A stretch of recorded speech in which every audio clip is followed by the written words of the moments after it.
Thousands are getting ready to say their final farewells to slain NYPD officer Jonathan Dillard. Eric Ulrich, charged with taking $150,000 in bribes. We want the migrants here.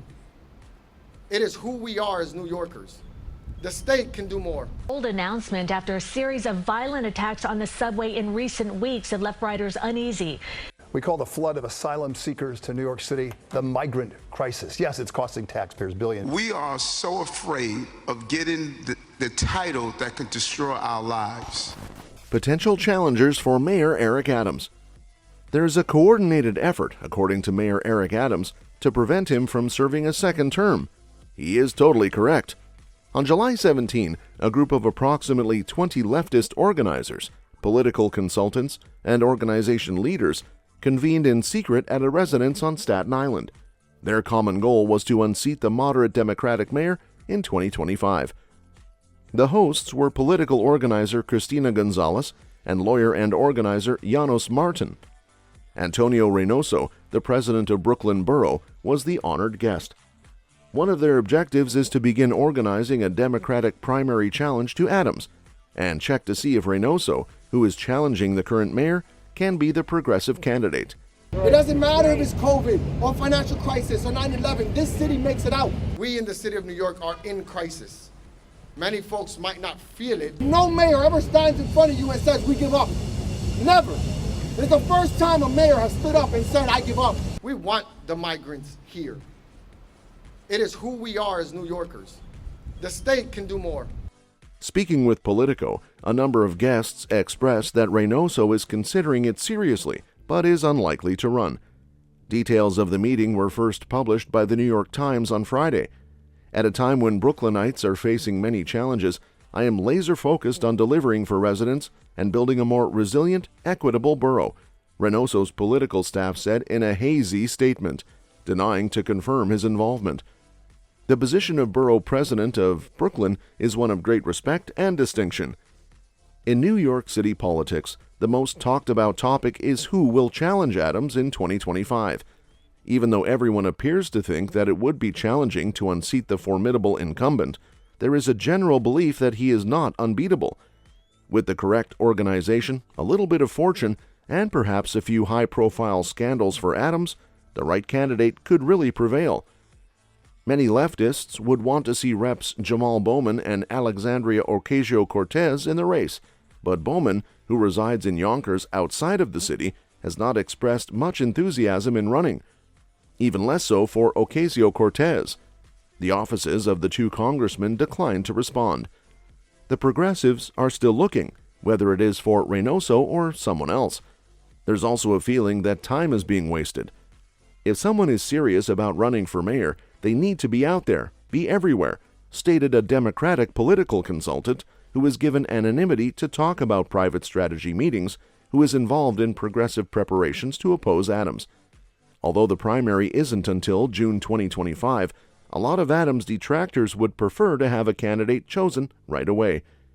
In recent months, discussions about potential political campaigns have intensified. Progressive activist Alan Roscoff, who was involved in planning Frank Barbaro's 1981 campaign against Mayor Ed Koch, has been receiving inquiries about what actions to take. Roscoff emphasized the pressing concern of fundraising, suggesting that running without financial support would be challenging. He predicts that funds will eventually flow in. Additionally, other names have surfaced as potential candidates. State Senator Zelnor Myrie from Brooklyn and Senator Jessica Ramos from Queens are being considered. While Myrie has not officially commented, sources indicate that he is actively contemplating a run. The political landscape remains dynamic, with various figures weighing their options and considering the practicalities of campaigning. A close associate of Ramos confirmed that she has not ruled out the possibility of running. The individual stated in a text message, "The only thing Ramos has firmly decided is what the general sentiment is. There needs to be a well-organized, strong effort behind a candidate capable of uniting various segments of the electorate." Assemblymember Jessica Gonzalez Rojas, Assemblymember Zohran Mamdani, and former Assemblymember Yulin Niu are being considered as potential candidates. Mamdani declined to comment, while Niu has tweeted multiple times that she will not be running.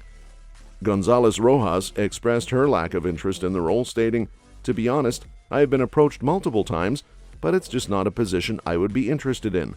It's a completely different role as an executive, one that's very disliked." Two progressive favorites who won citywide elections in 2021, public advocate Juman Williams and comptroller Brad Lander, are also potential contenders. However, Williams has consistently denied interest in running in 2025, while Lander is believed to prefer focusing on the 2029 race. Other Democratic borough presidents, including Reynoso, Donovan Richards of Queens, Vanessa Gibson of the Bronx, and Mark Levine of Manhattan, are frequently mentioned as possible contenders in the crowded contest. The decision for many potential candidates revolves around whether they are better off running in 2025 against Mayor Adams or waiting for the open seat in 2029. Running against an incumbent mayor of New York entails significant challenges. Despite speculation about potential challengers, Mayor Adams' political advisors remain confident. His early fundraising efforts and support from powerful unions, combined with a focus on reducing crime, have bolstered his position. According to a statement from Evan Theas, an Adams campaign advisor, Mayor Adams has lowered crime across the board, invested billions of dollars in working people, and added thousands of jobs to our city in 18 short months. And that is why poll after poll shows he has strong support from Democrats and New Yorkers of all backgrounds. All you need to know about what these people really care about, their own power, is that 2 years before the election, they would rather play politics in some back room instead of helping the mayor help working people. Challenges and opportunities ahead. The political landscape in New York City has been significantly influenced by the aftermath of the 2021 election, particularly within progressive circles. The race saw a division among progressives, with supporters scattered across several candidates, including Maya Wiley, Dianne Morales, and Scott Stringer. Despite Wiley garnering the bulk of support by Election Day, her third-place finish behind Eric Adams and Catherine Garcia left many progressives feeling disheartened, viewing it as a missed opportunity to rally behind a unified candidate. The aftermath of the 2021 race has left a bitter taste for progressives, highlighting their struggle to coalesce effectively. This internal division has prompted ongoing conversations within the progressive movement about the need to overcome differences and unite behind a single candidate for the upcoming 2025 election. However, the left-wing political sphere is known for its propensity for internal conflicts, presenting a significant challenge to achieving such unity. Reflecting on the aftermath of the 2021 race, progressive leaders have expressed a desire to move past the divisions of the past and forge a cohesive front for future electoral battles. However, achieving this unity requires navigating a complex web of ideological differences, personal ambitions, and strategic considerations. One key factor influencing progressive discussions is the racial dynamics of New York City politics, particularly in light of Eric Adams' historic election as the city's second-ever black mayor.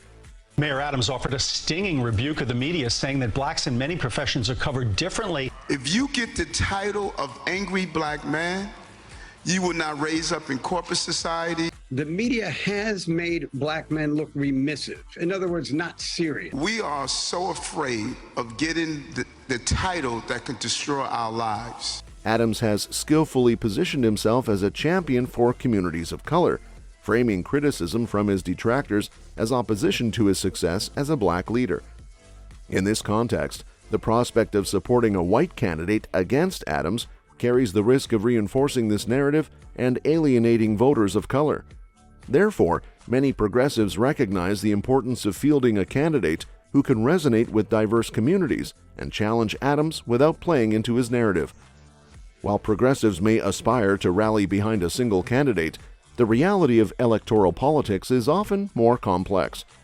Internal disagreements, personal ambitions, and strategic calculations can all complicate efforts to achieve unity.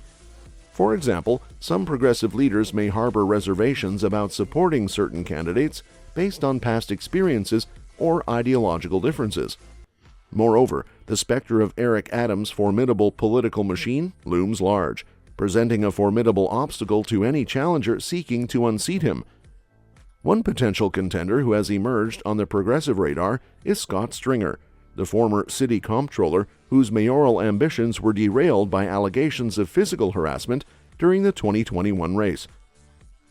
While Stringer remains a polarizing figure within progressive circles, his candidacy could potentially disrupt efforts to achieve unity among progressives. Stringer's status as a white male may further complicate his prospects in a political landscape increasingly attentive to issues of race and representation. Another potential challenger to Adams' re-election bid is Catherine Garcia, the former sanitation commissioner who narrowly missed out on victory in the 2021 race. Garcia's managerial experience and centrist appeal could pose a significant threat to Adams, particularly if she were to position herself as a pragmatic alternative to his administration. However, Garcia's current role as a top aide to Governor Kathy Hochul may limit her ability to mount a credible challenge to Adams in 2025.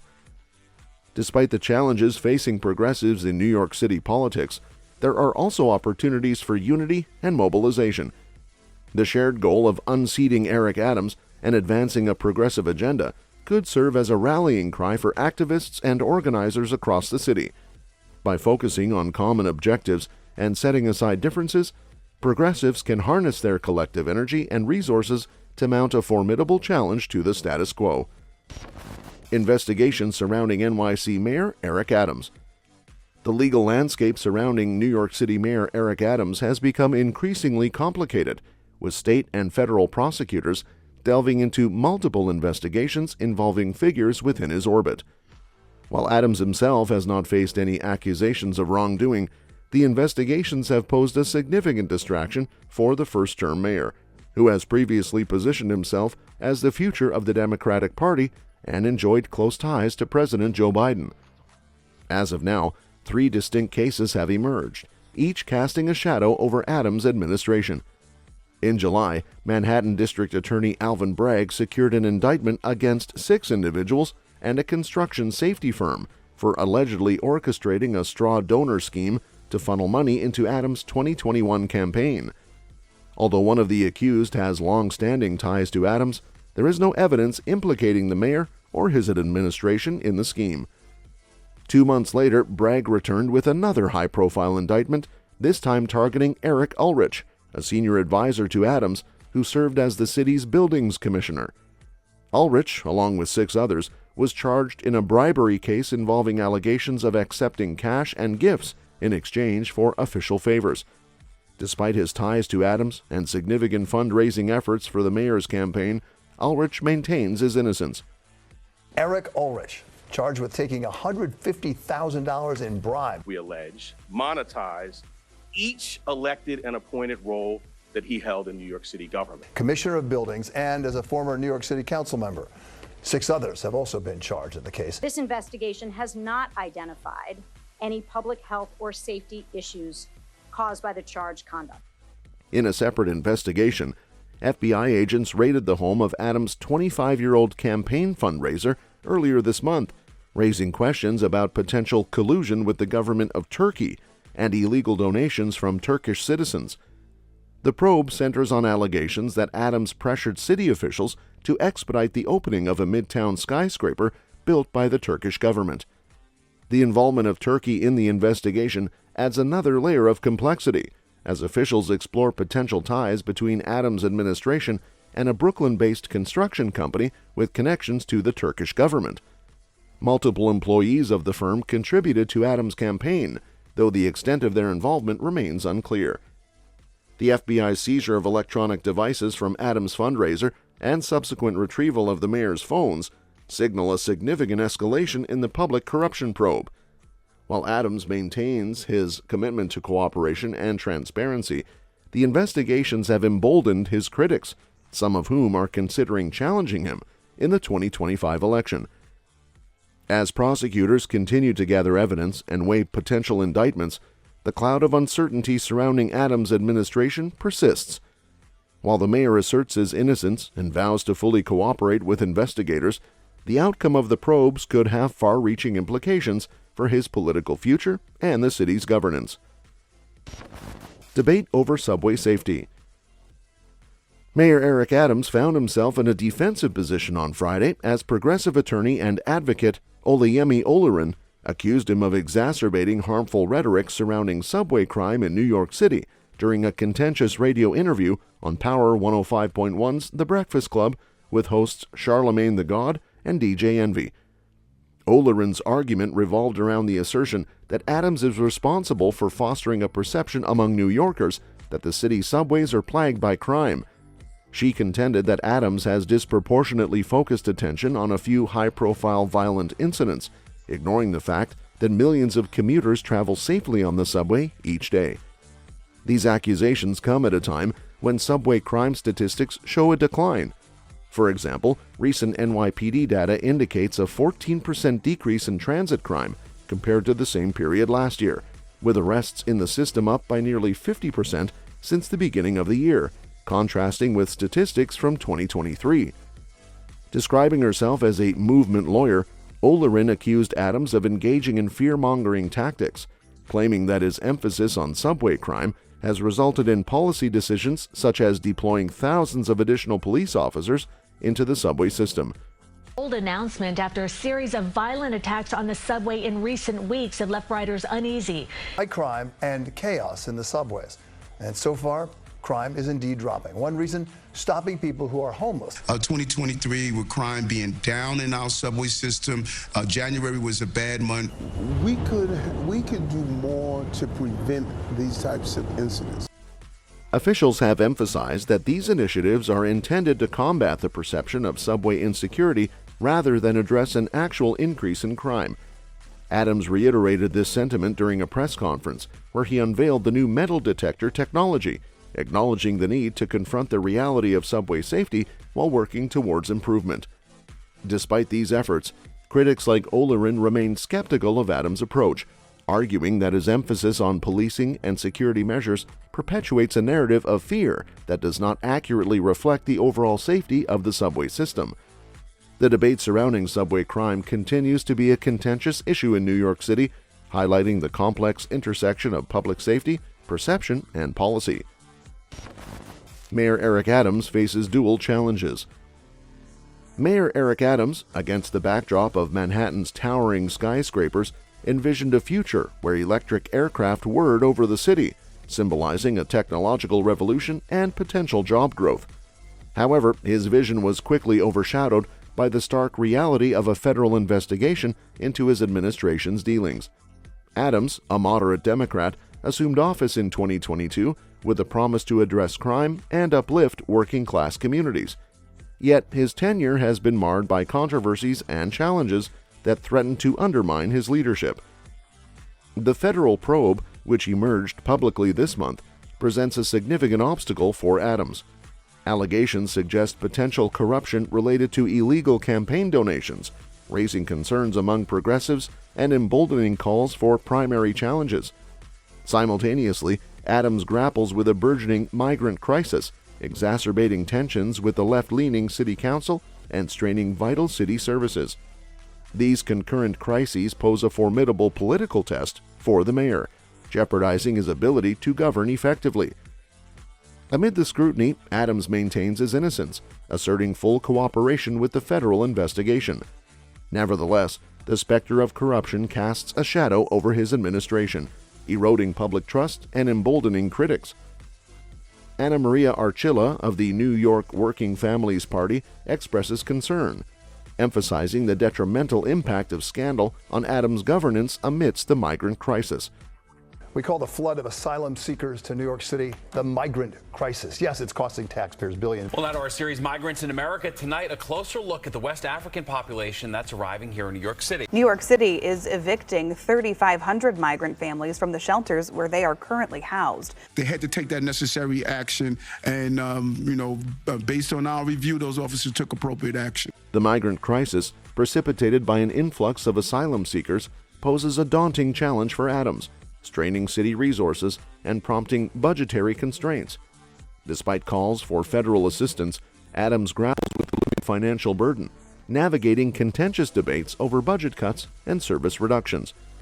The mayor's attempts to address the crisis face scrutiny, with immigrant advocates decrying perceived shortcomings in his response. Navigating discord. In a recent appearance on The Breakfast Club, Mayor Eric Adams found himself embroiled in a heated discussion about crime in New York City. The conversation took a tense turn when commentator Olayemi Olurin accused Adams of sensationalizing the death of NYPD officer Jonathan Diller and employing fear-mongering tactics regarding crime in the city. As the dialogue unfolded, it highlighted broader debates about crime, public safety, and the challenges facing Adams' administration. Olurin's accusation struck a nerve, challenging Adams' approach to addressing crime and his stance on bail reform policies. She criticized Adams for what she perceived as an exaggeration of the dangers of living in New York City, particularly in relation to recent incidents involving law enforcement. The tension escalated when Olurin referenced Adams' response to Diller's slaying, accusing him of sensationalizing the incident while downplaying other instances of crime involving police officers.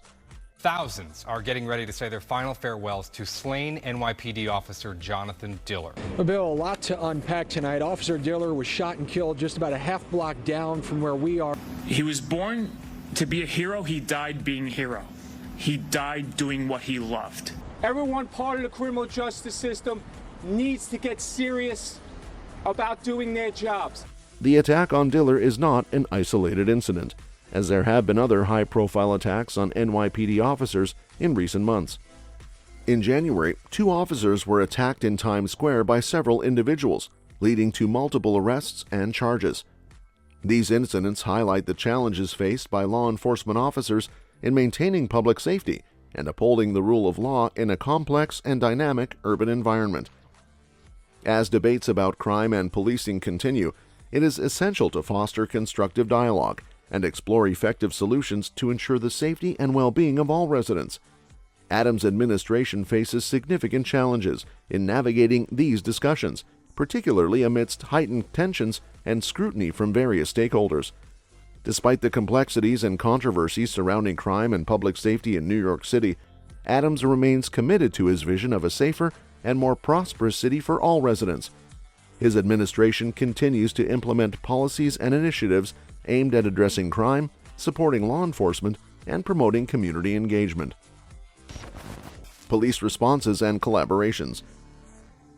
The COVID-19 pandemic has not only exacerbated existing vulnerabilities within immigrant communities, but has also shed light on systemic issues faced by marginalized populations, including immigrants.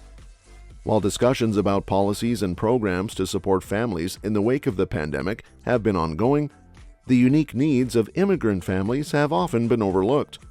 However, failing to address these needs could have long-term consequences for the U.S., given the significant contribution of immigrants to the economy and the workforce.